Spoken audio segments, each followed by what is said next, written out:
Have you ever wanted to escape into the world of the dream? All of us are capable of dreaming, but sometimes it feels like our dreams are controlling us. For those of you who aren't familiar with the term, lucid dreaming is when an individual is fully aware that they're dreaming while they're asleep. Consequently, this allows you to have a certain degree of control over what happens in your dream when you know you're in one. Lucid dreaming can especially come in handy when you have reoccurring nightmares, have a desire to speak to a loved one who's passed away, or when you want to problem solve creatively. Sounds cool, right? Here are 7 steps that can help you lucid dream. Keep a dream journal.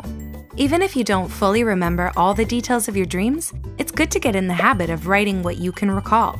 You can start off by jotting down fragments of sensory information that stood out to you. Who was in your dream? What were they wearing? Were there particular scents or fragrances that you remember? What was the environment like? Did you hear any music? What emotions did you feel? One perspective that may be helpful to adapt is to consider your dreams as a memory that you're stepping back into. When you get in the habit of writing down what you remember, you can start to look for dream signs or patterns, which can be a tool to analyze your thoughts. Autosuggestion. Autosuggestion is when the dreamer suggests to themselves that they will have a lucid dream right before they fall asleep. This serves as a self-fulfilling prophecy. The more you expect yourself to participate in lucid dreaming, the stronger the likelihood is. During autosuggestion, the dreamer suggests that they will lucid dream while they are relaxing and work on clearing their mind before they fall asleep. You are what you think, after all. Mnemonic induction of lucid dreams, MILD. Mnemonic induction of lucid dreams is done right before the dreamer falls asleep. The sleeper rehearses the dream and imagines what they will be in it. Then you can say phrases such as, "The next time that I dream, I want to remember that I'm dreaming." It's similar to autosuggestion with the aspect of self-fulfilling prophecy, but includes a mantra that they repeat right before they fall asleep.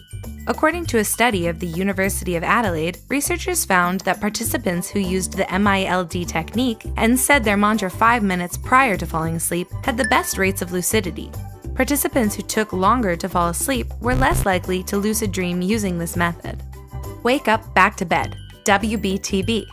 Wake up back to bed involves the dreamer waking up in the middle of the night before their usual wake-up time and having them stay awake between a half hour to 2 hours before returning to sleep. This technique increases your alertness, and due to your natural sleep pattern, you will enter an REM cycle faster than you typically would. This, in turn, will help you lucid dream, because lucid dreams occur the most during REM sleep. From the sleep study, researchers have concluded that combining the techniques of both WBTB and MILD is most effective at generating lucid dreaming in a 1-week period. But we're not sure if you want to sacrifice your sleep to test this out. Reality check. When the dreamer does a reality check, they ask themselves whether they're dreaming while they are awake and look for signs in their immediate environment that indicate they are, in fact, awake. For instance, you can jump up in the air or check the clock. In real life, when you jump up, you will immediately come back down, but in dreams, you may stay in the air or float. And when you check the clock, the time will barely move in real life. But in dreams, when you check it, the time may be drastically different each time. The intention of using reality checks is to help you recognize reality from dreaming more easily, but researchers from the sleep study discovered that it's least effective when used alone. To ensure a stronger likelihood of lucid dreaming, we recommend combining it with other techniques. Intention. Intention involves the dreamer imagining that they're in a dreamlike situation and recognizing the dream right before they fall asleep. This technique can be helpful for those who experience reoccurring nightmares. When you use this method, it can help you switch over to a more favorable dream. By setting up what you wish to dream of with visualization techniques, you're more likely to experience that dream when you do fall asleep. External stimulation. External stimulation used during REM sleep can influence one to participate in lucid dreaming. This is because the dreamer can rely on the external cue to remind them that they are asleep and dreaming. The most popular external cue people often use is a sleep mask.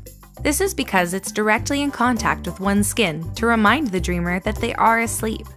By investing in a good sleep mask, you can increase your likelihood of lucid dreaming. Have you ever been able to control your dreams? Did you use any of these steps to make it happen? Let us know in the comments below, and as always, thank you for your continued support.